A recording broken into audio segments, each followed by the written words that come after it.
The future is local and the future is now. What a statement. Just let it rest for a moment. Let it sink in. That powerful, powerful statement and everything that Joe has just so brilliantly shared. The future is local and the future is now. You know, in the last year, I have not spent as much time in my adult life in my home, my local shops, my local park, or my streets. And it hasn't been because I've chosen to, but it's been because I had to. And there have been amazing things that I've discovered, gems in my community that I didn't realize before because of a familiarity that I had with it. I've gotten to know my neighbors more. I have learned so much about where I live. And I know many people in churches have redirected their resources to meet immediate needs in their local contexts and communities. We've responded so well as the church in our local. But what happens when I no longer have to stay local, and as our freedoms come and we emerge out of lockdown, I get to choose what to do with where I spend my time? What happens when I have the choice to maybe not go to the park just behind my house, but drive an hour away to go for a lovely walk in the Peak District instead? There's nothing wrong with going for walks in the Peak District. I recommend it. The air is fresh. The air is great.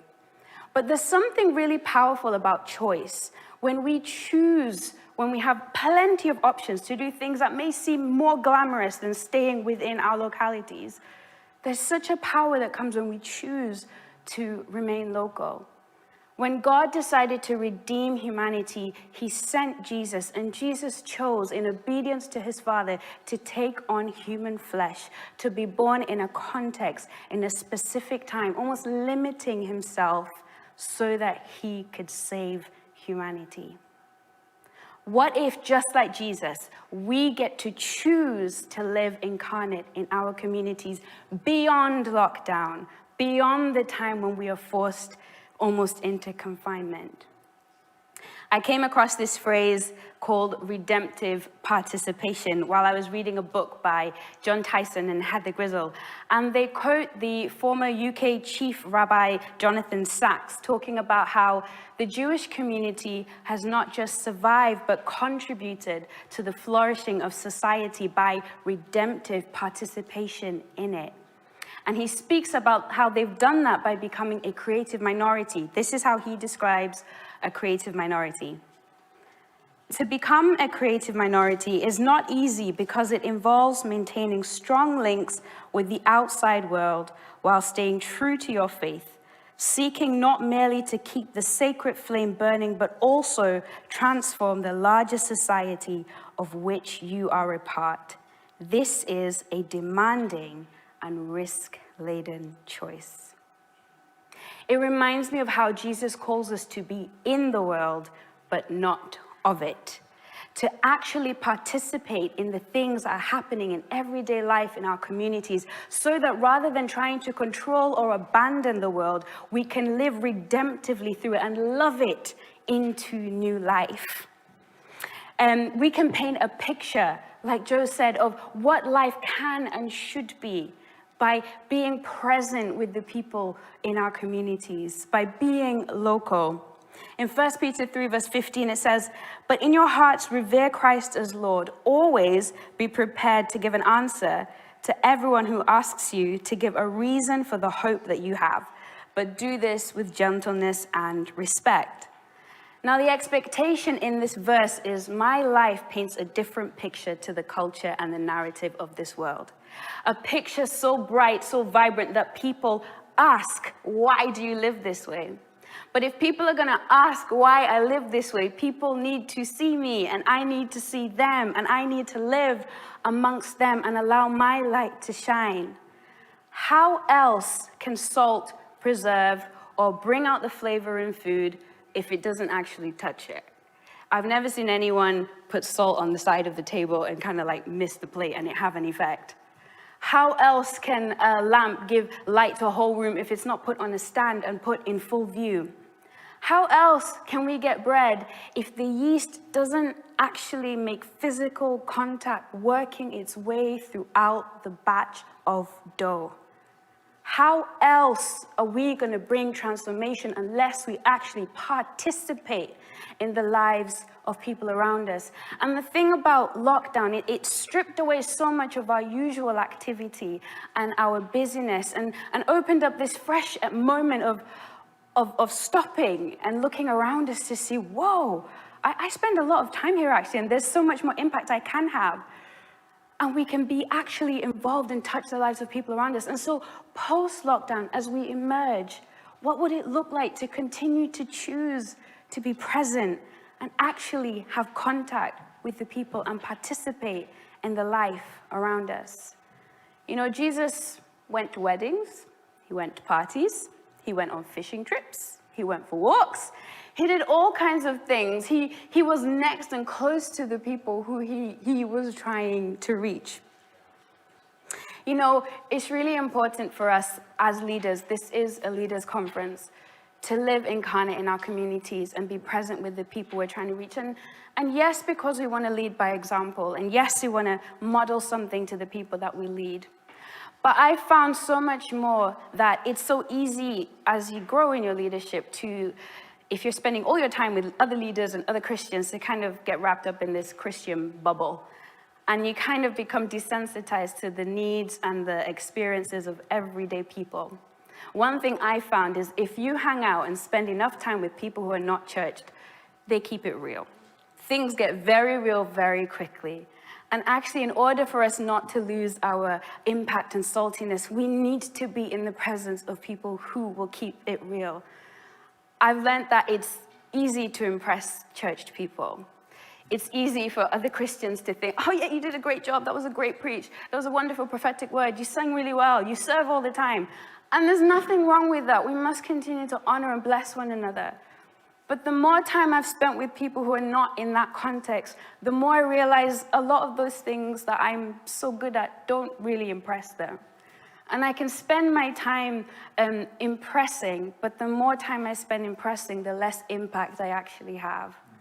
And when I spend time with people who don't know Jesus, and I hear about their stories, and I listen to them, and I give them an ear, and I offer something to them that they have never seen before, it's real. Not that what we do in church isn't real, but there's something so real about the mission of God's people to see the lost saved and people set free.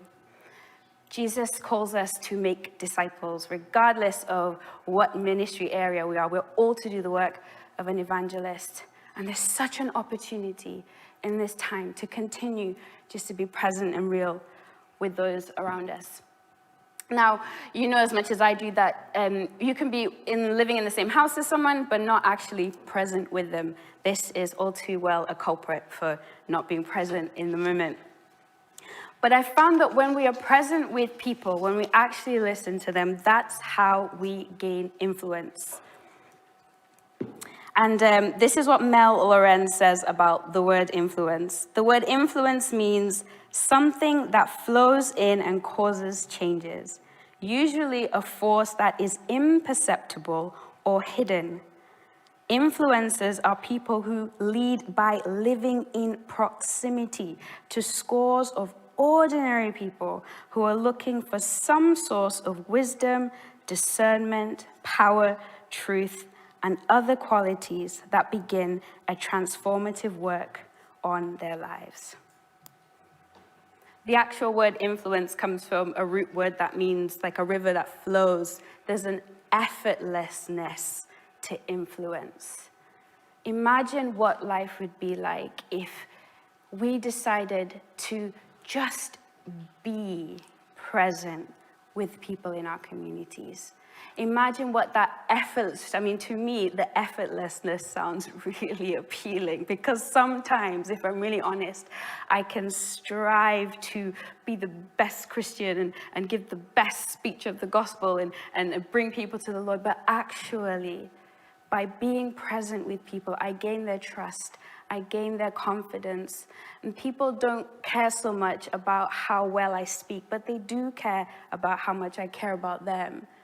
And they can see an agenda from a mile off. It is a long game.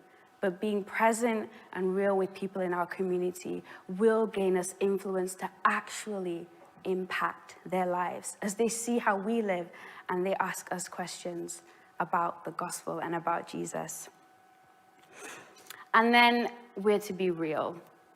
In this pandemic, one of the things I found is there's such a commonality. Everyone's facing the same thing. Like, for once, everyone's actually going through the same thing.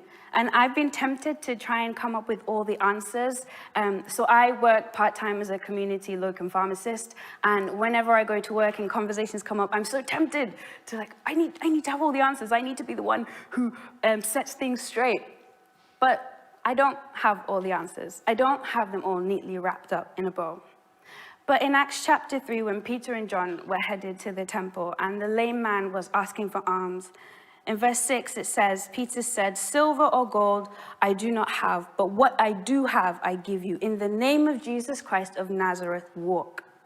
It's not about what I don't have, it's about what I do have. The answer is not a neatly wrapped up package. The answer is a person, and his name is Jesus. And he lives inside each and every single one of us. And if we would choose to immerse ourselves in the lives of people around us and be real and authentic, they will see him.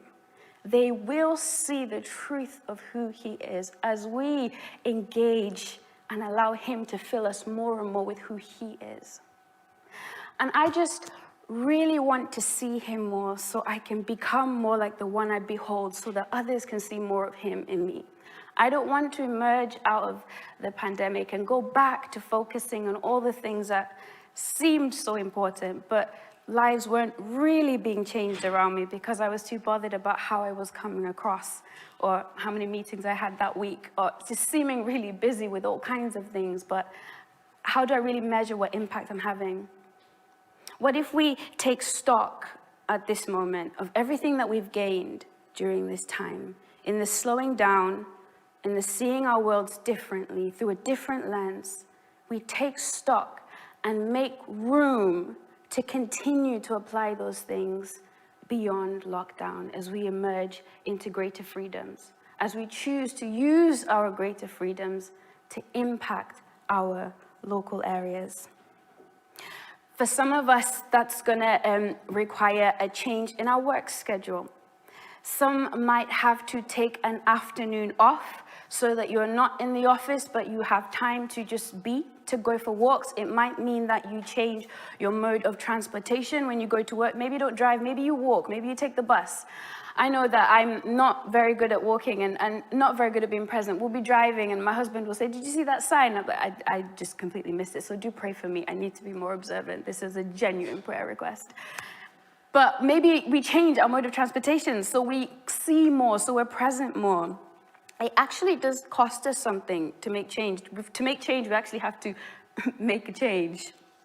Maybe it means we start to volunteer in a local shop or a charity or something that's already happening in our community. It's not that we always have to create new things, but just to get involved in what's already happening so we can see more faces, meet more people. Maybe it means that we do have a bit more Zoom meetings. I know, don't shoot me. We do have a few more Zoom meetings just so we can save time on traveling to and from and actually be present and maybe have an evening meal with a neighbor or something because we've cut down on our commuting time. Maybe it looks like actually asking God. One of the prophetic words that came to our local church recently was, you either ask God to give you a love for your local area or you move. Either ask God to help you love where you are or tell him to show you where else you can go and love. But whatever it is, let's love where we live and be present where we are. Most importantly, it's about seeing Jesus again. I love the humility of this network. I absolutely cherish it and value it so much.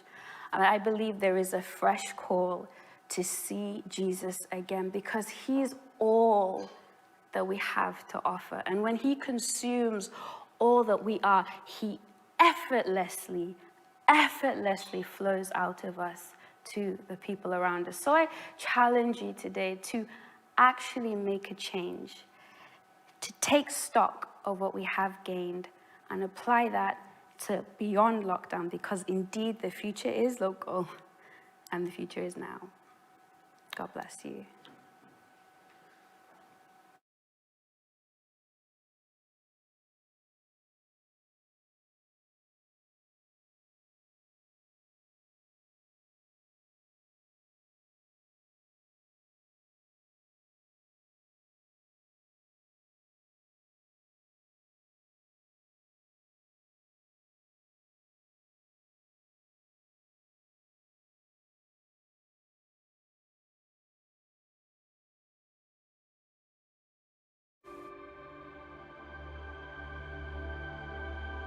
Follow me. Follow me into the crowd. Follow me. Follow me into the crowd. I'll show you the invisible, the indivisible, the vanquished, the banished. Follow me. Follow me into the crowd. Follow me. Follow me into the crowd. I'll show you the other side, the other perspective, the trick you won't believe or perceive, because you'll see that it's right before your eyes. The size of this perspective, these triptych spies that cause people to despise. Follow me. Follow me into the crowd. Follow me. Follow me into the crowd. Leave the naysayers, the mainstream culture players. I'll show you life, a side of the pie you can't divide or split or analyse. We'll cross a thin line, a great divide, before your eyes, near, far, free, yet it costs me everything, everywhere. Follow me. Follow me into the crowd. Follow me.